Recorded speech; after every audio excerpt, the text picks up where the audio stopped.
Assalamualaikum warahmatullahi wabarakatuh. Saya Gepa Nur Fadilah, mahasiswi Teknik Informatika UIN Gunung Jati Bandung. Di sini saya akan menjelaskan mengenai sorting data, yaitu quick sort. Langsung saja ya. Jadi yang pertama saya akan menjelaskan terlebih dahulu. Quick sort adalah algoritma divide and conquer bagi dan taklukan seperti make sort, tapi bekerja dengan cara memilih satu elemen sebagai pivot, lalu memindahkan elemen yang lebih kecil ke kiri dan yang lebih besar ke kanan dari pivot. Nah, pivot ini tuh biasanya merupakan, nah kayak gini nih, data awalnya misalnya kayak gini. Nah, biasanya pivotnya itu misalkan 6 atau 5, ya pokoknya kalian pilih pivotnya. Nah, kalau misalkan kita bayangkan, nah di sini ada intuisi sederhananya. Bayangkan kamu punya satu tumpukan angka dan kamu pilih salah satu sebagai acuan. Kamu pisahkan semua angka yang lebih kecil di kiri dan yang lebih besar di kanan. Lalu kamu rekursi melakukan hal sama di kiri dan di kanan sampai seluruh data terurut. Mungkin kalau misalkan kalian masih bingung, akan aku liatilah contoh visualnya ya. Nah, pertama nanti tuh bakal ada pivot. Nah, pivot ini tuh satu angka yang dijadikan acuan gitu. Jadi kalau misalkan ketika kita membandingkan, yang lebih kecilnya itu akan disimpan di sebelah kiri pivot, lalu yang lebih besar itu akan disimpan di sebelah kanan pivot. Nanti juga di video yang aku tampilkan akan ada istilah I dan J. Nah, istilah I dan J ini tuh, kalau tanda I itu biasanya menandai batas antara elemen yang lebih kecil dari pivot dan elemen yang lebih besar dari pivot. Lalu ada juga J yang digunakan untuk menelusuri array dan membandingkan setiap elemen dengan pivot. Langsung saja ya, aku akan tampilkan contoh video YouTube-nya yang akan membuat kalian lebih mudah gitu menyimpulkannya. Di sini aku ambil video YouTube. Ini tuh bisa mempermudah kalian. Oke.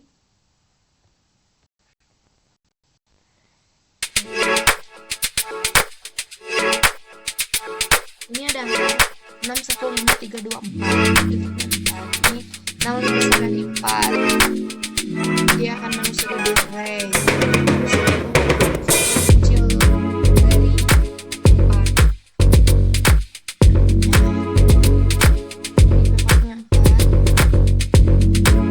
Lalu ketika 6 lebih, tadi kan 6 tuh lebih, 1 tuh lebih kecil dari 4, jadi dipindahin. Lalu 5 lebih besar dari 4, 3 lebih kecil dari 4. Ini bakal langsung pindah, soalnya yang di itu harus yang lebih kecil dari 4. Terus sudah mungkin dilakuin sama 2 pindah kecil dari 4. Nanti tuh akan terpisah menjadi 2. Kan tadi pivotnya tuh 4. Nah, ini tuh tadi memisahkan. Ya, kalau yang lebih kecil dari 4 itu disimpan di sebelah kiri, lalu yang lebih besar itu disimpan di sebelah kanan. Lalu kita ulangi.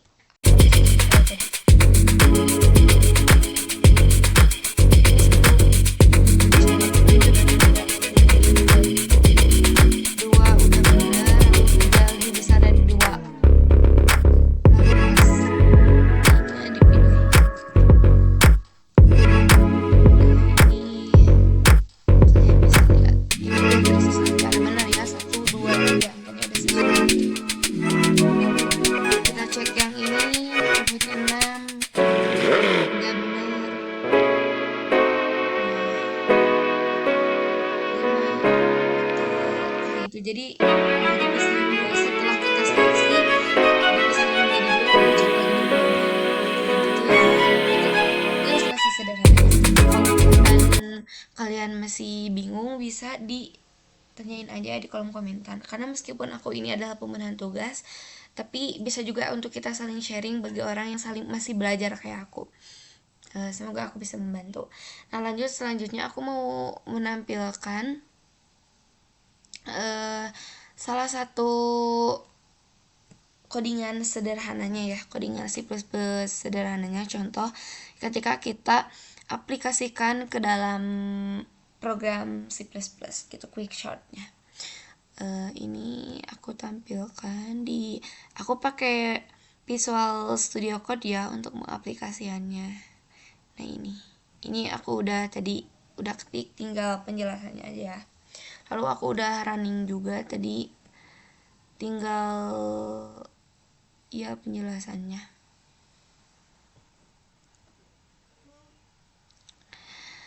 Di sini kodenya aku ambil contoh kode yang sederhana yang bakalan mudah dimengerti gitu. Sebentar.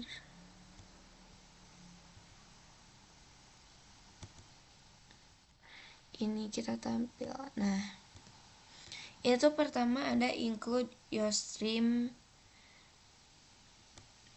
Nah, include ini aku jelasin paling sederhana banget, sedetailnya dari awal ya. Nah, include your stream, lalu di sini using namespace std. Nah, ini udah umum lah ya. Tapi ya include your stream ini tuh kalau kalian ada yang masih belum paham, itu merupakan baris ini tuh menambahkan library IOStream yang berisi fungsi input atau output seperti cout, lalu cin kayak gitu. Lalu di baris kedua juga ini ada using namespace std. Nah, using namespace std ini tuh baris supaya kita menggunakan fungsi dan objek dari namespace std supaya tidak harus selalu menggunakan std gitu loh. Jadi udah langsung di sini mencakup semuanya. Nah, lalu selanjutnya di sini tuh ada fungsi swap. Nah, fungsi swap ini ada void swap in ini. Nah, yang baris yang ini tuh mendefinisikan fungsi swap yang menerima dua parameter berupa referensi integer. Nah, lalu tanda ini tuh berarti parameter dikirim sebagai referensi. Jadi perubahan dalam fungsi ini tuh akan mempengaruhi nilai aslinya. Lalu ini in temp sama dengan a. Nah, ini tuh membuat variabel temporary dan menyimpan nilai dari variabel a. Ini tuh menyimpan nilai dari variabel a. Lalu di sini tuh a sama dengan b. Jangan lupa titik koma. Ini tuh mengganti nilai variabel a dengan nilai dari variabel b di sini tuh. Lalu ini ada b sama dengan temp. Kalau ini tuh mengganti nilai variabel b dengan nilai asli dari a yang tersimpan di temp. Gitu. Nah, lalu di sini tuh ada fungsi partition. Nah, ini in partition, ini tuh fungsi partition. Nah, yang in partition ini tuh mendefinisikan fungsi partition yang menerima array integer dan dua integer untuk batas bawah dan atas. Fungsi ini tuh mengembalikan nilai integer atau posisi pivot. Jadi mengembalikan nilai integer atau posisi pivot. Nah, lalu selanjutnya itu memilih elemen. Nah, yang ini memilih elemen terakhir dari bagian array yang sedang diproses sebagai pivot nilai pembanding. Memilih elemen terakhir. Jadi di sini tuh yang dipilih tuh elemen terakhirnya yang dijadiin pivotnya di sini tuh fungsi kode ini tuh. Lalu kalau yang ini tadi seperti yang aku jelaskan, nanti tuh akan ada kode i nih. Nah, di kode yang ini tuh menginisialisasi indeks i yang akan melacak posisi terakhir dari elemen yang lebih kecil dari pivot. Jadi nanti tuh fungsi itu akan melacak elemen yang lebih kecil dari pivot kayak gitu. Posisinya gitu, dilacak posisinya. Terus ada juga ini var in j. Nah, ini tuh fungsi j. Dan di sini tuh akan ada looping dari low hingga height min 1 tidak termasuk pivot, dan itu tidak termasuk pivot. Lalu variabel j itu digunakan untuk mengiterasi melalui setiap elemen dari bagian array. Tadi seperti visualisasi yang telah saya tampilkan gitu ya. Lalu di sini tuh memeriksa apakah elemen saat ini lebih kecil atau sama dengan pivot. Jadi nanti tuh diperiksa oleh j itu elemen ini tuh lebih kecil atau sama dengan sama pivotnya itu, nanti dibandingin sama fungsi j kayak gitu. Terus kita lanjut ini tuh tukar elemen saat ini dengan elemen di posisi i. Lalu ada ini setelah memindahkan semua elemen yang lebih kecil ke kiri, tukar pivot yang ada di r height ini tuh dengan elemen di posisi yang I yang lebih kecil tuh plus 1 gitu. Ini tuh menempatkan pivot di antara elemen yang lebih kecil dan lebih besar. Jadi dengan fungsi ini tuh menempatkan pivot di tengah-tengah gitu loh, batas pembatas dari yang lebih kecil dari pivot atau yang lebih besar dari pivot. Lalu return I plus 1 ini tuh mengembalikan posisi pivot setelah partisi selesai. Nah, ini fungsi quick shortnya di materi yang kita bahas kali ini. Nah, void quick short, nah itu mendefinisikan fungsi quick short yang menerima array dan batas bawah dan atas. Lalu if low lebih kecil dari height, ini tuh kondisi rekursi. Jikalau kurang dari height, berarti masih ada lebih dari satu elemen yang perlu diurutkan. Jika tidak, berarti array kosong atau hanya punya satu elemen atau sudah terurut kayak gitu. Lalu di sini ada in P partition allow height. Nah, itu memanggil fungsi partition yang di atas untuk memisahkan array dan mendapatkan posisi pivot. Setelah fungsi ini, semua elemen kurang dari pivot ada di kiri pivot dan semua elemen yang lebih besar dari pivot akan ada di sebelah kanan. Lalu ini ada quick short allow p-1. Ini tuh secara rekursif mengurutkan bagian kiri pivot dari low sampai dari yang terkecil sampai kurang dari 1 gitu. Lalu kalau yang ini tuh mengurutkan bagian kanan, itu mengurutkan untuk yang lebih kecil tadi yang sebelah kiri pivot. Kalau ini mengurutkan sebelah kanan yang lebih besar dari pivot. Lalu ini tuh ada fungsi print array. Nah, fungsi print array ini tuh, nah ini ada divide print array. Itu mendefinisikan fungsi untuk mencetak array dengan parameter array dan ukurannya. Jadi dicetak itu sesuai ukurannya. Lalu kalau di sini tuh ada loop dari 0 sampai size min 1 untuk mengakses setiap elemen array. Nah, lalu nanti tuh akan di out mencetak. Nah, di sini akan ada out yang akan mencetak nilai elemen array saat ini diikuti dengan spasi gitu. Lalu out end line ini tuh untuk mencetak garis baru supaya lebih rapih kan gitu. Lalu ada in main, ini tuh fungsi main. Nah, kalau misalkan in main ini tuh merupakan fungsi utama program yang dijalankan pertama kali. Lalu ini ada in array ini deklarasi dan inisialisasi array dengan 6 nilai yang tidak terurut. Jadi ini tuh array sebelum kita melakukan proses ini tuh, nah ini array yang tidak terurutnya kayak gitu. Ini tuh masih belum diurutkan menggunakan quick short ya, masih tidak berurutan 10, 7, 8, 9, 1, 5. Lalu kalau misalkan ini tuh merupakan untuk size of array. Nah, ini tuh untuk menghitung jumlah elemen dalam array dengan membagi ukuran total array dan ukuran satu elemen. Nah, nanti tuh setelah semua program dijalankan, nanti tuh di sini dimasukkan out. Jadi ada penjelasannya gitu, nggak tiba-tiba memprint array yang sebelumnya apa, tapi kita di sini out gitu, ditulisin. Jadi array sebelum diurutkan tuh ini kan.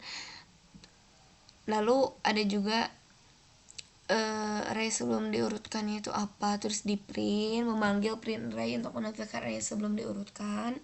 Lalu ada quick short array, ini tuh memanggil fungsi quick short untuk mengurutkan seluruh array dari indeks 0 sampai n-1. Jadi program yang tadi saya jelaskan di atas ini tuh dipanggil nih di sini quick short. Lalu nanti tuh akan menampilkan array setelah diurutkan, setelah semua proses tadi berjalan, kode yang semua tadi berjalan.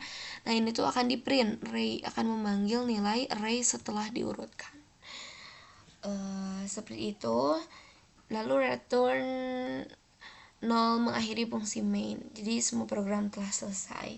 Nanti tuh ketika kita running, nanti tuh akan menampilkan output seperti ini. Nanti akan ada array sebelum diurutkan 10, 7, 8, 9, 1, 5. Nah, yang ini. Lalu array setelah diurutkan 1, 5, 7, 8, 9, 10. Itu udah benar kan. Jadi seperti itu. Setiap sorting data itu punya caranya masing-masing. Ada yang memiliki kelebihan dan ada juga yang memiliki kekurangan. Oke, saya lupa ya, di sini saya akan jelasin ulang nih mengenai kelebihan dan kekurangannya itu kayak gimana. Kelebihan dan kekurangannya. Oke, aku tampilin lagi. Di sini ada kelebihan, di sini ada ditulisan kelebihannya. sangat cepat dalam praktik nyata, tidak butuh banyak memori tambahan atau in place, lebih efisien dibanding magic sort untuk data besar di RAM. Ini tuh kelebihannya. Lalu kalau kekurangannya, tidak stabil atau urutan data yang sama bisa berubah. Performanya bisa buruk kalau pemilihan pivot tidak bagus. Jadi pemilihan pivot itu juga sangat penting gitu loh. Kayak gitu. Mungkin sekian ya penjelasan saya mengenai quick short. Semoga bisa bermanfaat selain untuk pemenuhan tugas saya, tapi kalian juga bisa menjadikan ilmu. Sekian dari saya, kita sama-sama belajar, semoga bisa bermanfaat untuk semuanya. Sekian dari saya, wassalamualaikum warahmatullahi wabarakatuh.